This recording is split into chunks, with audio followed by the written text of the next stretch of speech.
মণিৰাম দেৱানৰ 1857 চনৰ বিদ্ৰোহ ইতিমধ্যে আলোচনা কৰাৰ অন্তত আমি এটা কথা নিশ্চিত হলো যে তেওঁ যদিও চেষ্টা চলাইছিলে কলিকতাৰ পৰা 1857 বিদ্ৰোহ অসমত নিয়ন্ত্ৰণ কৰিবলৈ, বিশেষকৈ আহোম স্বৰ্গদেউ কন্দৰ্পেশ্বৰ সিংহকে আদি কৰি ৰজাঘৰীয়া এজন লোকক সম্ৰাট বা স্বৰ্গদেউ ঘোষণা কৰি পুনৰ আহোম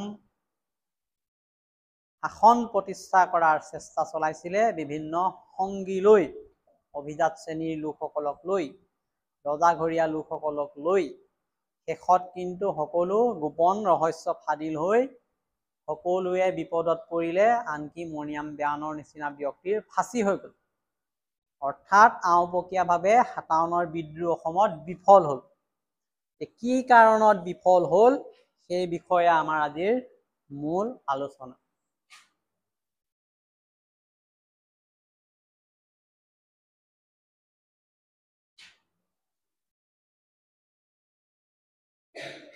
গতিকে 1857 চনৰ বিদ্ৰোহৰ বিফলতাৰ কাৰণবিলাক, অৰ্থাৎ 1857 চনৰ চিপাহী বিদ্ৰোহ ভাৰতবৰ্ষৰ বিভিন্ন প্ৰান্তত যি ধৰণে বিস্তাৰ লাভ কৰিছিলে, অসমত এই বিদ্ৰোহে সিমান সফলতা নাপালে। ইয়াৰ কাৰণবিলাক আমি তলত আলোচনা কৰোঁ। ৰাজনৈতিক আৰু সাংগঠনিক প্ৰচেষ্টাৰ পিছতো মণিৰাম দেৱান আৰু তেওঁৰ সহযোগীসকলে উত্তৰ ভাৰতৰ দৰে অসমত চিপাহী বিদ্ৰোহৰ জুই জ্বলাবলৈ সক্ষম নহ'ল। এই ধৰণে আমাৰ আলোচনাটো আৰম্ভ হৈছে।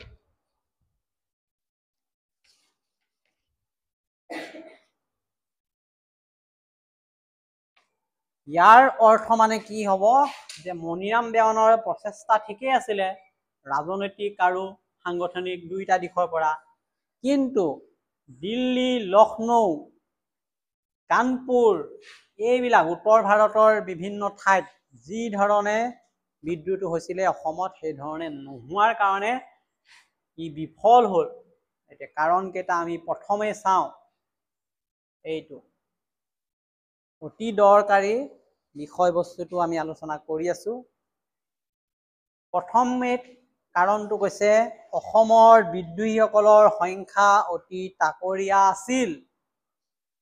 মণিৰাম দেৱানৰ সমৰ্থকসকল যোৰহাট, শিৱসাগৰতে সীমাবদ্ধ আছিল। নগাঁও, কামৰূপ, গুৱাহাটী বিশেষ সমৰ্থন লাভ কৰা নাছিল বুলি কৈছে। এইটো ধুনীয়াকে দিয়া আছে কথাবিলাক যে অসমত চিপাহী বিদ্ৰোহত যোগদান কৰা মানুহৰ সংখ্যা তেনেই কম আছিলে, আৰু মণিৰাম দেৱানৰ যিবিলাক সমৰ্থন আছিল কেৱল যোৰহাট আৰু শিৱসাগৰতহে সীমাবদ্ধ হৈ থাকিলে। বাকী অসমৰ বিভিন্ন ঠাই, নগাঁও, কামৰূপ, গুৱাহাটী এইবিলাকত ইয়াৰ প্ৰভাৱ দেখিবলৈ পোৱা নগ'ল। কাৰণ বিদ্ৰোহ এটা সফল হ'বলৈ হ'লে ব্যাপকভাৱে সকলোৰে সমৰ্থন প্ৰয়োজন হ'ব। কেইটামান নিৰ্দিষ্ট অঞ্চলৰ লোকে সমৰ্থন কৰিলে বিদ্ৰোহ সম্ভৱ নহয় সফল কৰাটো। ইয়াত দেখি পালো যোৰহাট আৰু শিৱসাগৰ কেইজনমান লোকেহে সমৰ্থন দিলে, গুৱাহাটী, নগাঁও নিচিনা অঞ্চলবিলাক পিছ পৰি থাকিল। গতিকে এইটো প্ৰথম কাৰণ এই বিদ্ৰোহ বিফল হোৱাৰ। দ্বিতীয় কাৰণটো দিছে বিদ্ৰোহৰ নেতাসকলৰ সময়ৰ জ্ঞান নাছিল। এইটো সময়ৰ জ্ঞান নহ'লে বিদ্ৰোহ বাদেই যিকোনো ক্ষেত্ৰতেই কেতিয়াও মানুহ সফল হ'ব নোৱাৰে। কিয়নো তেওঁলোকে প্ৰস্তুতি সম্পূৰ্ণ কৰিও সময়ত কাৰ্যকৰী কৰা নাছিল, যাৰ ফলত ইংৰাজ চৰকাৰে প্ৰতিৰক্ষাৰ প্ৰস্তুতিৰ বাবে যথেষ্ট সময় লাভ কৰিলে। গতিকে অসমত 57 বিদ্ৰোহ নেতৃত্ব দিয়া বিশেষ ব্যক্তিসকল, নেতাসকল কাৰ কথা ক'ব লাগিব? মণিৰাম দেৱান, মধু মল্লিক, বাহাদুৰ গাঁওবুঢ়া, ফৰ্মুদ আলি এইবিলাকে সময়ৰ মূল্য বুজিব নোৱাৰিলে। নিৰ্দিষ্ট সময়টো নিৰ্ধাৰণ কৰিব নোৱাৰিলে বিদ্ৰোহ কৰাৰ প্ৰস্তুতি চলাইছিলে যদিও ভুল সময়ত তেওঁলোকে কাৰ্যকৰী কৰাত ধৰা পৰিল। গতিকে সঠিক সময়ত যদি আঘাত সানিব পাৰিলেহেঁতেন তেতিয়াহ'লে তেওঁলোকে উদ্দেশ্যৰ সফল হ'ব পাৰিলেহেঁতেন। কিন্তু দেখা গ'ল যে তেওঁলোকে বহুত দেৰি কৰি দিলে। সেই সময়ৰ ভিতৰত ব্ৰিটিছেও সুবিধা পালে এই বিদ্ৰোহটো দমন কৰিবলৈ ব্যৱস্থা গ্ৰহণ কৰিবলৈ।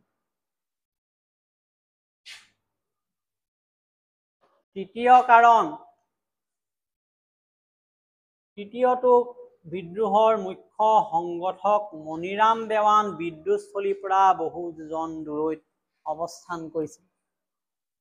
যে যোনে নেতৃত্ব দিছিলে বিদ্ৰোহটো 57 অসমত, মণিৰাম দেৱান, তেওঁ কিন্তু বহু দূৰত আছিল অসমৰ পৰা। ক'ত আছিল তেওঁ? কলিকতাত আছিলে। আৰু কলিকতাৰ পৰাই তেওঁ বিদ্ৰোহটো পৰিচালনা কৰিবলৈ চেষ্টা চলিছিলে।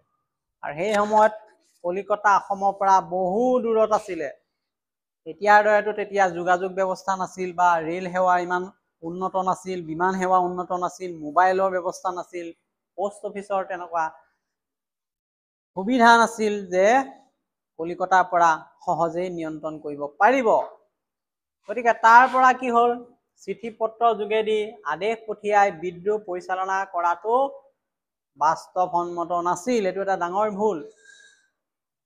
আৰু এই সময়ত মণিৰাম দেৱানে কলিকতাত থাকিব নালাগিছিলে। যিমান সোনকালে পাৰে কলিকতাৰ পৰা উভতি আহিব লাগিছিল অসমলৈ। আৰু প্ৰশাসনিক অভিজ্ঞতা থাকিলেও দেখা গ'ল যে এই 57 নিচিনা বিদ্ৰোহ এটা নেতৃত্ব দিব পৰাৰ যিটো দক্ষতা মণিৰাম দেৱানৰ অভাৱ আছিলে। আৰু তেওঁ এটা ডাঙৰ ভুল কৰিলে যে তেওঁ প্ৰতিপক্ষক দুৰ্বল বুলি অৱজ্ঞা কৰা দেখা পোৱা গ'ল।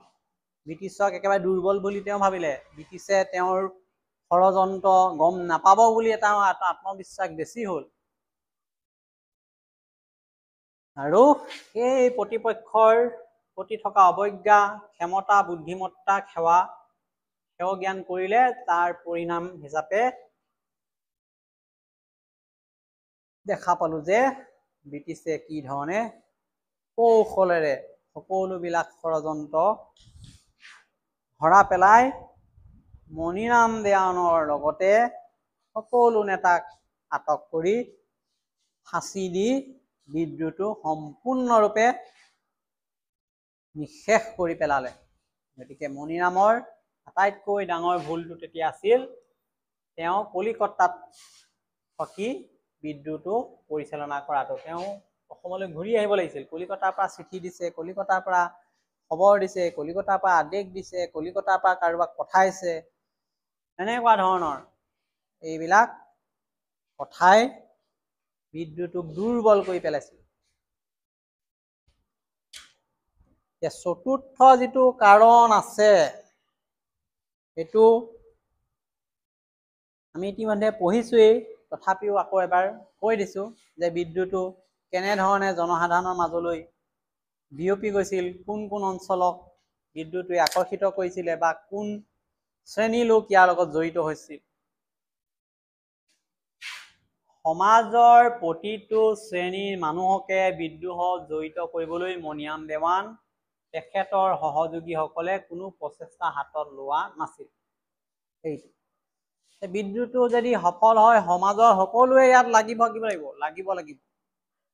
কিন্তু তেনেকুৱা মণিৰাম দেৱানে একো ব্যৱস্থা লোৱা নাছিল। তেওঁ মাত্ৰ ৰজাঘৰীয়া কেইটামান মানুহৰ লগত যোগাযোগ কৰিছে, শিৱসাগৰ, যোৰহাট এই দুটা এলেকাতে চেষ্টা কৰিলে। বাকী অসমৰ ক'তো তেওঁ কোনো এক্টিভিটিজ বা কাৰ্যসূচী দেখি পোৱা নগ'ল। বিশেষকৈ নগাঁও, গুৱাহাটীত অসমৰ নতুন যিবিলাক মধ্যবিত্তৰ শ্ৰেণীৰ লোক আছিলে তেওঁলোকে এই বিদ্ৰোহটোৰ প্ৰতি কোনো সহানুভূতিয়েই নাছিলে। সেই সময়ত নতুনকৈ বিকশিত হৈ উঠা মধ্যবিত্ত অসমীয়া বুদ্ধিজীৱী শ্ৰেণীৰ লোকসকল বাঙালী মধ্যবিত্ত শ্ৰেণীৰ জীৱনধাৰাৰ প্ৰতিহে বেছি আকৰ্ষিত হৈছিলে। তেওঁলোকে আৰু পুৰণি আহোম ব্যৱস্থাটো ৰাজতান্ত্ৰিক ব্যৱস্থালৈ ঘূৰি যাবলৈ ইচ্ছা প্ৰকাশ কৰা নাছিল। গতিকে এইটো হ'ল ইয়াৰ 4 নম্বৰ কাৰণ। 4 নম্বৰ কাৰণটো অতি জৰুৰী যে সমাজৰ সকলো শ্ৰেণীৰ লোকৰ সমৰ্থন আদায় কৰিবলৈ 57ৰ বিদ্ৰোহে সমৰ্থ হোৱা নাছিল। কেলে হোৱা নাছিল? বিদ্ৰোহৰ মূল নেতা মণিৰাম দেৱানেই ব্যৰ্থ হ'ল। কেলে? সমাজৰ সকলো শ্ৰেণীৰ লোকক ইয়াত অংশগ্ৰহণ কৰাব নোৱাৰিলে। কেৱল যোৰহাট শিৱসাগৰৰ ৰজাঘৰীয়া কেইজনমান লোকৰ বাদে নগাঁও গুৱাহাটীত থকা মধ্যবিত্ত শ্ৰেণী বুদ্ধিজীৱী এই শ্ৰেণীবিলাক ইয়াৰ পৰা আঁতৰি আছিলে। কেলে আঁতৰি আছিলে? তেওঁলোক মধ্যবিত্ত শ্ৰেণীৰ লোকসকলে নিজকে প্ৰতিষ্ঠা কৰিছিলে নতুনকৈ সেই সময়ত, আৰু তেওঁলোকে ব্ৰিটিছসকলে বংগদেশৰ পৰা অনা বঙালী যিবিলাক ভদ্ৰলোক মধ্যবিত্ত শ্ৰেণীৰ লোক, সিহঁতৰ জীৱন প্ৰণালীটো ভাল পাইছিল, অনুকৰণ কৰিছিলে।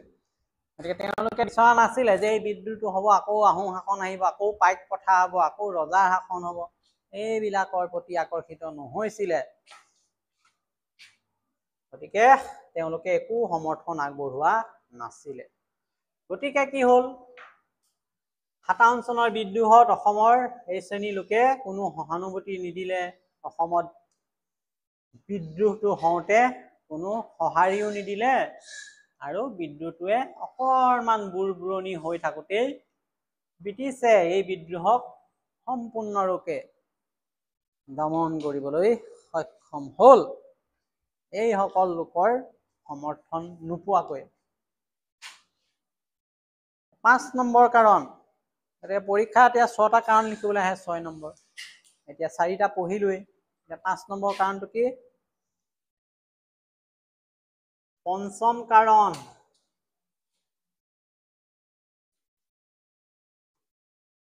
অসমৰ বিদ্ৰোহীসকলে তেওঁলোকৰ কাৰ্যপন্থাৰ গোপনীয়তা ৰক্ষা কৰাত ব্যৰ্থ হ'ল।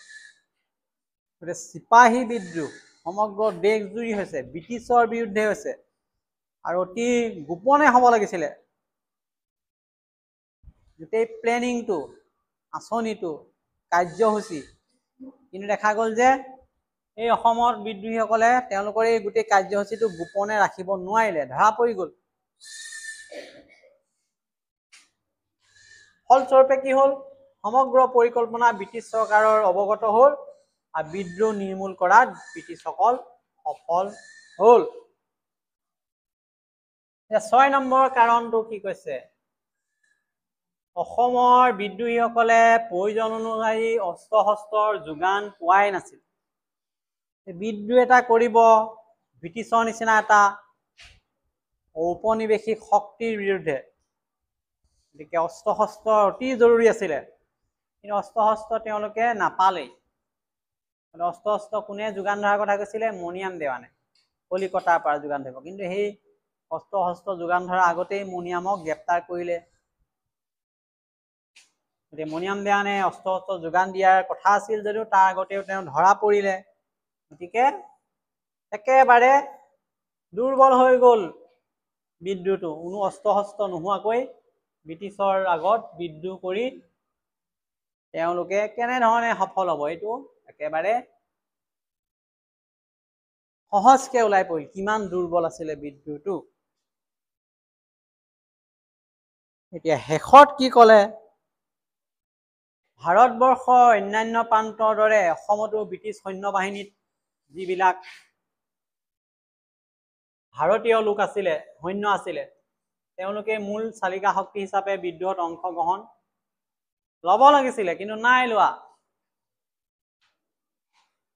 চিপাহী বিদ্ৰোহৰ উদ্দেশ্যটো এনেকুৱা আছিলে যে সমগ্ৰ দেশত ব্ৰিটিছে ভাৰতীয় লোকসকলক লৈ সৈন্য বাহিনীটো গঠন কৰিছে, আৰু ইয়াত ব্ৰিটিছৰ সৈন্য বাহিনীতকৈ ভাৰতীয় সৈন্য বাহিনীৰ সংখ্যা বেছি আছিল।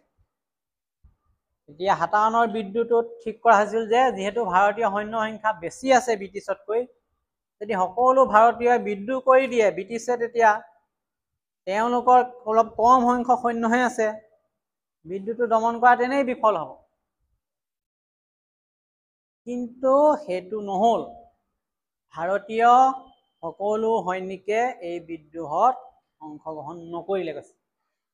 অসমৰ ক্ষেত্ৰতো একেই, অসমৰ বিদ্ৰোহীসকলে মিৰাট, দিল্লী, লক্ষ্ণৌ আদিৰ দৰে চিপাহীসকলৰ সমৰ্থন আদায় কৰিব পৰা নাছিলে। গতিকে দেখা পোৱা গ'ল যে সমগ্ৰ দেশত যিটো কাৰণত বিফল হৈছিলে বিদ্ৰোহটো, ভাৰতীয় সকলো সৈনিকৰ সমৰ্থন নাপালে, অসমতো একেই। অসমত দুটা সৈনিক চাৱনি আছিলে, এটা ডিব্ৰুগড়ত আছিলে আছাম লাইট ইনফেণ্ট্ৰি, এটা গুৱাহাটীত আছিলে।